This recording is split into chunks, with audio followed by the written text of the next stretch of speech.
कृष्ण में प्यारे भाइयों बहनों, जब भी हम ईश्वर के बारे में सोचते हैं तो उसकी सृष्टि को भूल नहीं पाएंगे। कहीं भी देखिए ईश्वर की सृष्टि है, आमने सामने पीछे, जैसे पेड़ पौधे की बात हो, जानवर की बात हो और छोटे मोटे पौधों की बात हो, वे सारे हमारे साथ रहते हैं, हमारे साथ यात्रा करते हैं।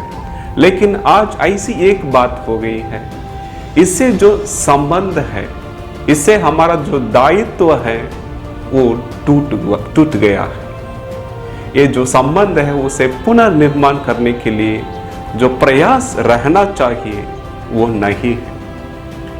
और आजकल हम एक समस्या के बारे में बहुत ही परिचित हैं, कोरोना को लेकर। कोरोना एक ऐसी बीमारी है, उसके बारे में कई बातें फॉरवर्ड की जाती है व्हाट्सएप में, फेसबुक में, और कहा भी जाता है कि यदि हम ठीक से रहते तो ये जो बीमारी हमारे जीवन में नहीं आती।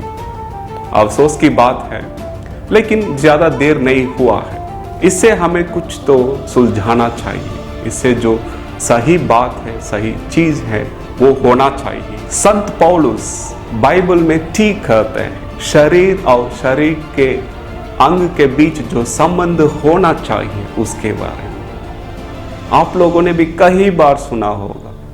जैसे पैर नहीं कह सकता मैं इसके साथ जुड़ नहीं सकता, जुड़ नहीं रहूंगा। हाथ नहीं कह सकता मैं शरीर के लिए काम नहीं करूंगा। यह आंख नहीं कह सकता है कि मैं शरीर के लिए काम नहीं करूंगा। सारे मिलजुल कर रहते हैं। तो ये जो मिलजुल कर रहना एक दायित्व है। वातावरण में देखिए, जैसे शुरू में मैंने कहा, कई सारी चीजें सृष्टि में भागीदार हुए हैं और हम भी वैसा ही एक भागीदार हैं। तो हम हट कर नहीं आ सकते यहाँ से, वो सही नहीं। और इग्नाशियस भी इस बात को लेकर बहुत जोर दिया है अपने सोच विचार में, और अपने भाइयों के भी जो जेसुइट फादर लोग हैं जो आपके लिए काम कर रहे हैं, जैसे हम भी एक जेसुइट फादर हैं, तो हमारा भी सोच ऐसी ही। हाँ मेरे प्यारे दोस्तों, जैसे ही हम संत इग्नाशियस का पर्व मनाने जा रहे हैं तो उसका असर तो हमारे जीवन में जरूर होना चाहिए। तो एक बात याद रखिए, एक बात याद रखिए कि ये जो नाता, ये जो संबंध और ये जो दायित्व हमने तोड़ा है वातावरण से, पेड़ पौधों से, जानवरों से, उसे जीवित करना चाहिए।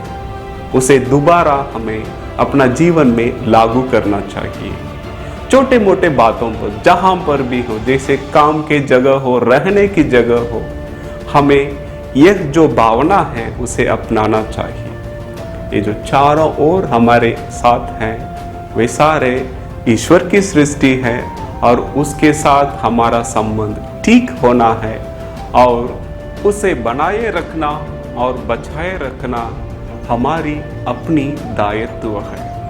ये बात याद रखिएगा। और मेरी आशा है और मेरी प्रार्थना है कि जिस प्रकार शरीर अपने अंग के साथ अपना संबंध बनाए रखता है, जिससे हमारा स्वास्थ्य बना रहता है, उसी प्रकार हमारा संबंध सारी सृष्टि से जुड़ा रहता है। तो ये जो जीवन है संपूर्ण हो जाएगा, सब कुछ संपन्न होगा ईश्वर की कृपा से और हमारी प्रार्थना की प्रभाव से। बहुत धन्यवाद।